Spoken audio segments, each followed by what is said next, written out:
เป็นอะไรดวงใจลูกอะไรบ่ไม่ได้นึงแม่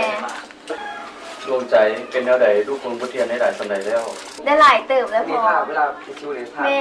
พอลูกต้องเรียนครูแท้ๆหว่าแต่ลูกบ่มากเลยได้พ่อกับแม่เข้าใจลูกแต่ลูกต้องเรียนครูเพื่ออนาคตของลูกเพื่อแม่ลูก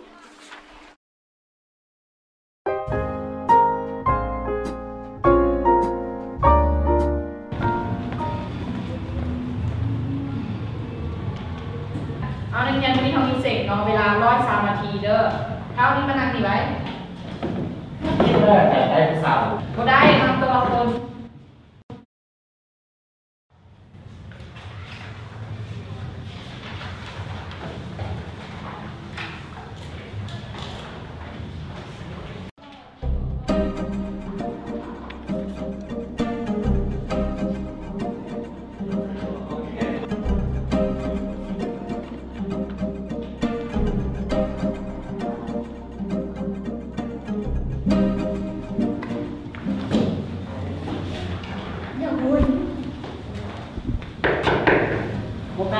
ตั้งใจให้มันประมาณโอเคนะจ๊ะ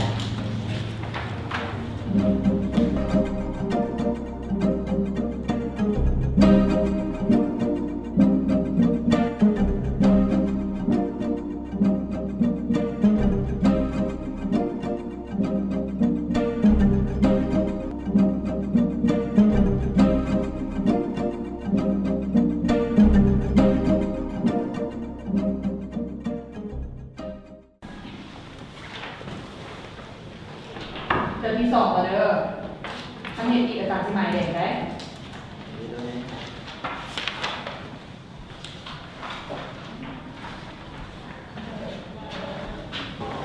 ก็ได้เดือนละเจ้าเปิดหมายเด็กของเจ้าก่อน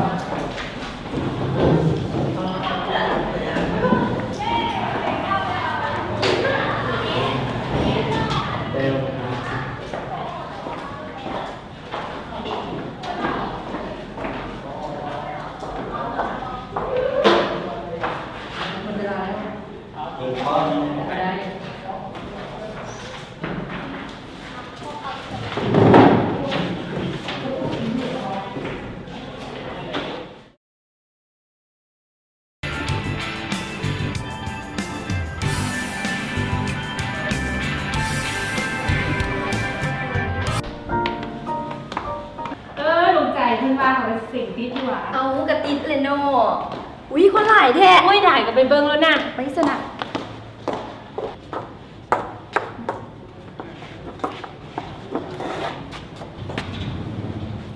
เย้เขาเสียงติดแล้วน้องใจเสียงติดแล้วอ่ะไปขึ้นมือบอกแม่ไปอีพ่ออีแม่อีพ่อแม่พอเสียงติดแล้วแม่เสียงติดแล้วแม่เสียงติดแล้วเสียงติดครูแล้วได้เรียนครูแล้วลูกพ่อก็ต้องเก่งคือพ่อเนาะ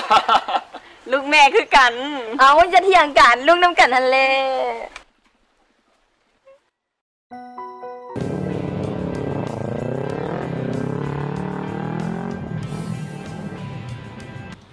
เพิ่นอ่านหนังสือนี่โอ้ยดินเธอสัตว์เพิ่นผ่านเบิ่งแนมอื่นก็สิ่งแล้วเดี๋ยวเบิ่งดูผู้สาวเฮ้ยงามเลยใส่ผู้ใดผู้เสื้อลายมาคือปั้วกันวะเสื้อดำสาวปีนึงเขาว่าจีบยากกูชื่อแล้วกูชื่อสาวเสื้อดำอันเสียงห้องกูได้ทันพวกเพิ่นเบิ่งแม่พวกผู้ชายกลุ่มนั้นน่ะแนมมาแต่พวกเขาหรือว่าอย่างหรือว่าสนใจเขาว่าโอ้ยมึงสิมาคือนี่บ่มีหน้าตารอยังจีบบ่ติดเทื่อนี่เฮ้ยโอ้ยแล้วกูสิจีบให้เบิ่งรอซื่อๆร้องเบิ่งจีบติดแน่นอนมึงพนันอยู่เขาว่ารอเลือกได้แต่รวยเลือกโอ้ยจีบอะไรเฮ้ยมึงคนรวยมึงจีบจังได๋ก็ใส่เขาจีบติดมึงให้กูบ่2ลังฮะมึงมีปัญหากูสิเข้าไปจีบนำได้กินน้ำพวกมึงแล้ววันนี้น่ะ สบายดีสาวสบายดีสาว ใหญ่ใส่ พาไปใส่สิกลับระบาด กลับแล้วกำลังสิกลับละ กลับไป นานยังวันนี้ นี่เอาสิกลับระบาดลงใจ สิกลับละเด เขาพากลับไปใส่ไปดิ้นกับสมอง โบไปสิกลับแล้วพ่อแม่เฝ้าถ่ายอยู่นั่นพุ่นนะ บ่าวสวนไปลินอีก มิดแม่พวกเพื่อนหนีกลับ ให้เจนี่ไปสมองใจ ได้แล้วไปใหม่กลับ เอาสิกลับระบาดพาต้องสิกลับแล้วกลับไปไปดิ้นน้ำกันมาสิ เฝ้ากลับเลยเมย์ถ่ายอยู่บ้าน ให้ไปสมอง ได้แล้วขอบใจ ไปดินน้ำกันเนาะภาษานี้ก็ได้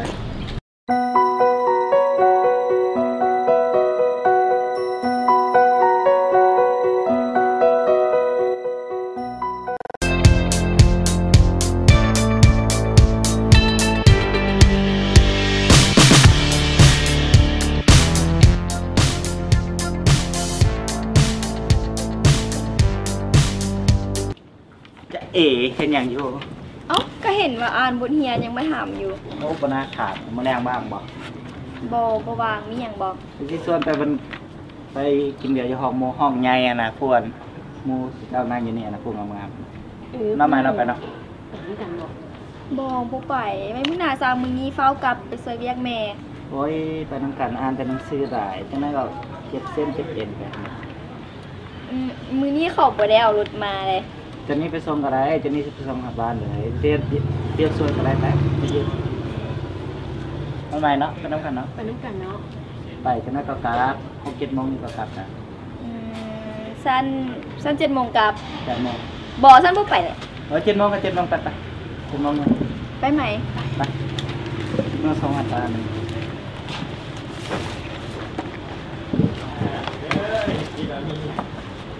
เป็นทางหน้าวะ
เอาจำจะได้ไหมเข้ามาตอนนี้อะไรกูกินที่บ้านนี่โอ้เดือดแท้เพิ่งไปซื้อมาตัวโอ้ยมึงไหนอยู่ยังเล่นเป็นกระดูกลงไม่ให้อยู่แล้วเล่นโอ้แต่ผู้สาวอยู่เสาเงาเลยแทงกูนี่สาวสองคนเลยอ่ะเดี๋ยวคนนี้ซื้อใจยินเบียร์แล้วเนี่ยยินเบียร์แล้วนะบ้า บ่ได้กินแบบบ่ได้ ว่าไหนกูได้มือนอนไหมโอ้ยโอ้ยโยกเบอร์เลยเปรี้ยวตัวเห็นได้เขาแค่อยู่นะอย่าลืมเนื้อต้องว่าสองเนื้อเขาจือโยย่างต้องย่างเลยไหม เอาดวงใจคือเศร้าแท้แม่ยกจากจองนี่นะ บ่เขาบ่เคยกินเลยไม่อยากกลับแล้วกลับเนาะ เอาจนมาส่งตอนเราจะพาตัดไหม เอาเบิร์ดแม่ดวงใจ เบิ้ลดวงใจ นะ เป็นอย่าง ร ด อ อก เบิร์ด กิน นะ นะเชื่อเดียวนี้นะโบเมาหร เอา อก เบิ้ลเอายกดวงใจจากจอกสองจอกนะเป็นอย่างเราเป็นอย่าง นะเจ้าเดียวโอ้ย เป็นอย่าง บ่เค นะ ยกินเลย กินน้ำมูเด้จากจอกสองจอกเป็นอย่างดอก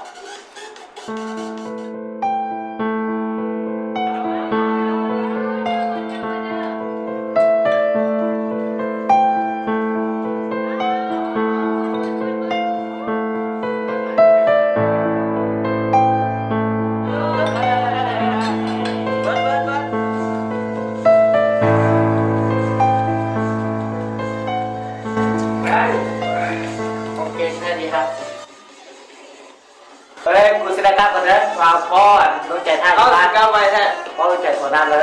โอเควันกันนะเฮ้ยดินเซียวกูผักมวนต้องใจเด้อไปเอาเด้อเด็กหมดผู้ให้ไตอะไรผู้ให้ตองนะเดี๋ยวทำกันเด้อไหมยังมือสู้อีก ต้องกลับบ้านเด้อสงสัย เฮ้ยเขาพูดแล้วว่าตัวสิพากันไปใส่โอ้ยตัวคู่ท่านทำตลอดเนาะคุณป้าพูดมาได้ฉันจะเป็นเซียวตัววะโอเคกลับกันเด้อโชคดี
อันนี้ห้องบังครับ2-3ห้องครับ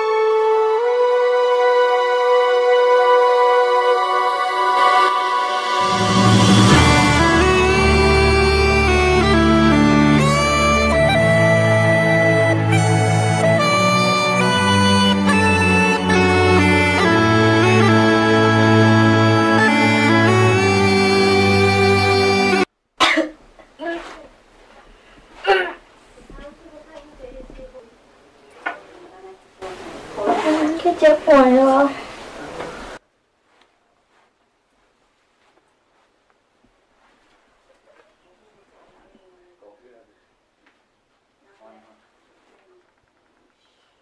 เป็นอย่างวะ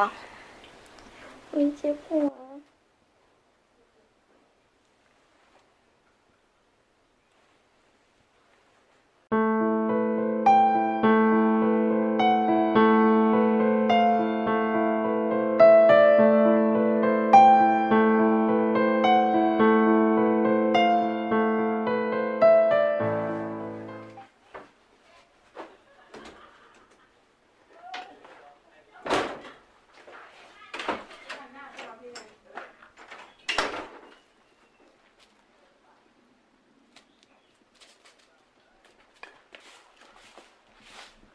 ลุงใจลูกสิบิไสไปนอกบุญยืนขับรถค่อยๆแน่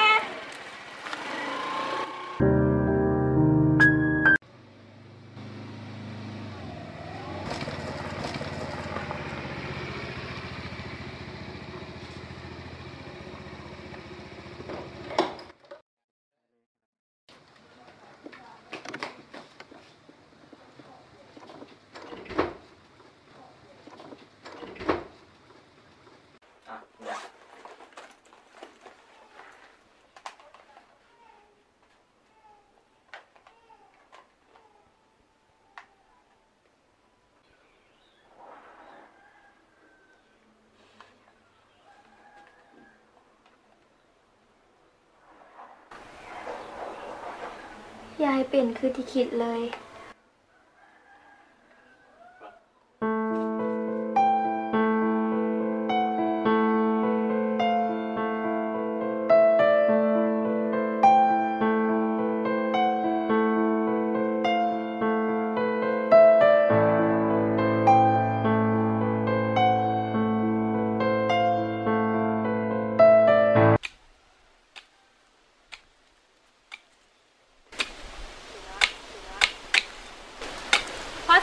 อแสงเพชรอยู่บ่ พ่อแสงเพชรอยู่พี่ลูกมีหยัง อาจารย์มันมาหา เจ้าสบายดีพ่อแสงเพชร สบายดีอาจารย์ เจ้าอาจารย์มีแนวมาปรึกษานำพอมีเวลาปรึกษานำอาจารย์ได้ดีกว่า เจ้ามีเวลาสั้นเสด็จอาจารย์นั่งรวมกันอยู่โฮมไทยเลย เจ้าสั้นไปเลย ไปเมย์มันไปหาน้ำให้อาจารย์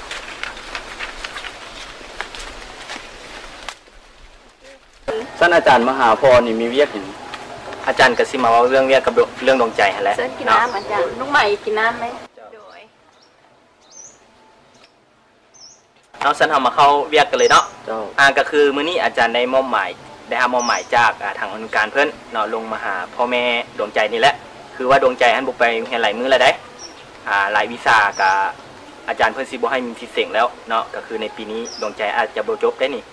ก็มาบอกทางพ่อแม่นี่แหละว่าเป็นจังไดดวงใจจึงบ่ไปโรงเรียนนะอยากมาสอบถามเบิ่ง แม่นได้พอบ่แม่นดวงใจแล้วติดผู้บ่าวผู้ที่ซื้อจอนนี่หั่นหว่า เจ้าท่านว่าอาจารย์บ่มาหาพ่อกับแม่ก็บ่ฮู้ว่าดวงใจไปโรงเรียนหรือบ่ เจ้าสั้นอาจารย์ก็มาเฮ็ดตามหน้าที่แล้วเนาะก็มาแจ้งให้พ่อแม่ฮู้ถ้าบ่มีหยังแล้วอาจารย์ก็ขอแจ้งดังนั้นแหละเนาะแล้วอาจารย์ก็จะขอกลับก่อน เจ้าขอบใจหลายเด้ออาจารย์ เจ้าอาจารย์ขอกลับก่อนเด้อ ใจเด้อ เจ้า อา ข จา อ ร บ ย์ ใจโชคดีเด้ออาจารย์เด้อ เจ้า ขอบใจอาจารย์อีกเทื่อนึง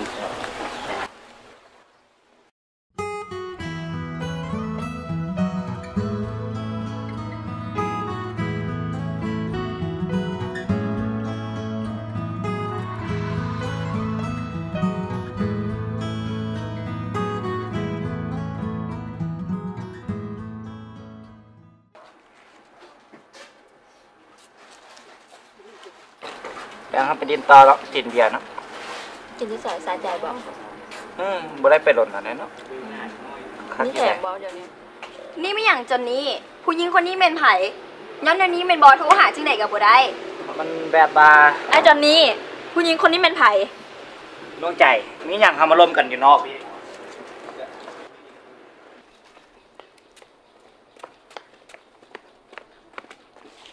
มีหยังมาบอกกันอยู่นี่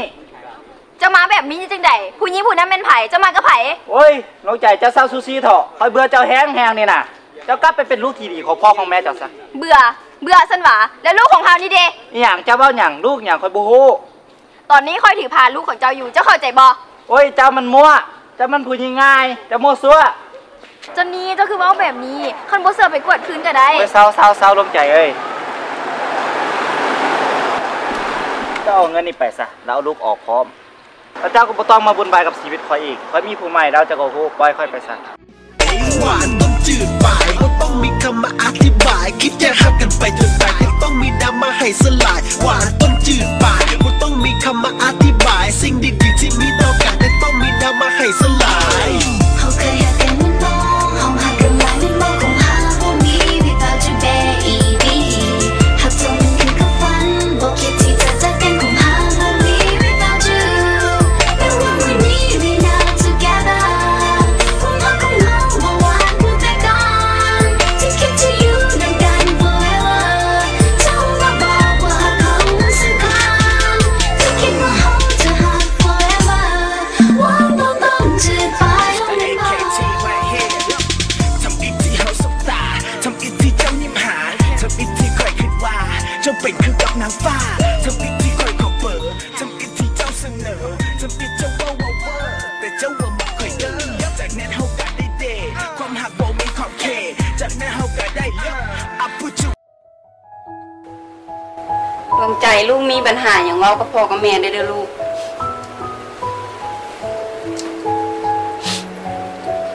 แม่พ่อลุงมีเรื่องสิบอก ลูกมีอย่างสิบอกพ่อกับแม่หับฟังเสมอ ลูกเอ้ยเรื่องที่ลูกบ่ไปโรงเรียนพ่อแม่ฮู้หมดแล้ว แต่ว่าลุงมีเรื่องสำคัญกว่านั้นสิบอกอีก คือว่าลูกถือว่า ลูกเอ้ยพ่อกับแม่ให้อภัยลูกเสมอ ลูกคือดวงใจของพ่อกับแม่ แม่จึงอยากให้ลูกเก็บลูกของลุงเมียนพ่อกับแม่จะเป็นคนช่วยเบิ่งแยงเอง ลูกขอโทษลูกผิดไปแล้ว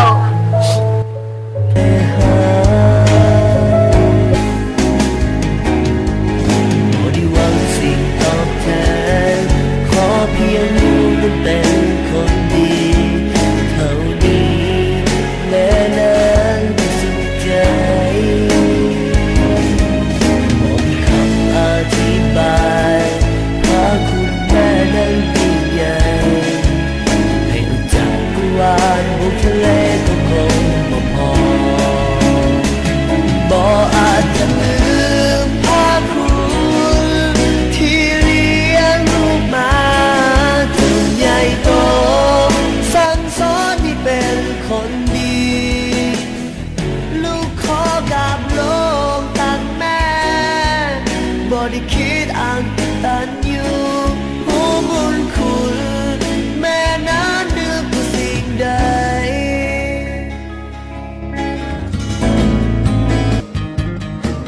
ก็อย่ามาเว้าพะโลเว้าอีหยังอย่าพากันเว้าใหญ่โตว่านิโกเป็นแฟนสาวพรได้จังใดเขายังบ่เคยได้กันจักเทื่อนิโกมันตามจีบสาวพรซื่อๆมันบ่เคยสิได้จับมือถือแขนเศร้าเจ้าอย่าไปหาเว้ามันบ่ดีน้องพรก็บ่ได้นอนกับนิโกโอ้เขาจีบกันซื่อๆเจ้าอย่าไปฟังเสียงคนเขาล่ำลือมายึดมาถือเป็นจริงเป็น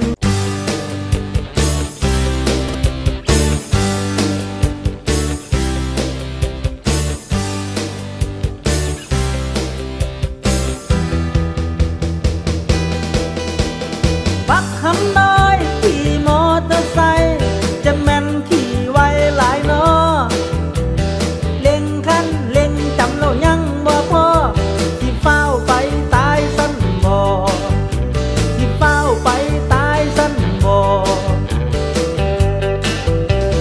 มอเตอร์ไซค์เขาทำมาขายหมู่เจ้าก็เอามันไปเปลี่ยนพอให้เสียงมันดังฟังมวนแทนนอที่พอหูหนวกสั้นบ่